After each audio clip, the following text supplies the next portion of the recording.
আসসালামু আলাইকুম। নির্বাচনের দিন যেসব গাড়ি চলাচল করতে পারবে এবং যেসব গাড়ি চলাচল করতে পারবে না সে বিষয়ে আজকে আপনাদের কথা বলবো। নির্বাচনের আগের দিন, নির্বাচনের দিন, নির্বাচনের পরের দিন, এই 3 দিন যে সমস্ত গাড়ি রাস্তায় বের করলে আপনি বিপদে পড়তে পারেন। প্রথমত আসি 10 তারিখ দিবাগত রাত, মানে 10 তারিখ সারাদিন, যেমন আজকে শেষ হয়ে যাচ্ছে, আজকে ঠিক 11:59 পর থেকে 11 তারিখ থেকে 12-13, মানে 3 দিন কি হবে, মোটরসাইকেল একদম বন্ধ। প্রথমে আসি মোটরসাইকেল ছাড়াও নির্বাচন কমিশন ঘোষণা করেছে 11 তারিখ দিবাগত রাত, মানে আগামীকাল ঠিক 12টা থেকে নির্বাচনের দিন পুরা দিন আর কি, রাত 11:59, 12টা থেকে 11 তারিখ রাত 12টা থেকে 12 তারিখ সারাদিন রাত 12টা পর্যন্ত যে সমস্ত গাড়ি বন্ধ থাকবে আমি সেগুলো বলি।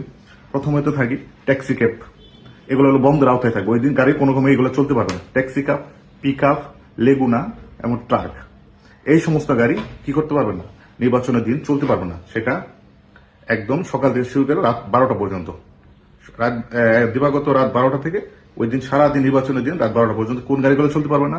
মোটরসাইকেল তো চলতে পারবে না 3 দিন, সাথে taxi cab, pick up, truck আর কি লেগুনা, এই যে গাড়িগুলো আছে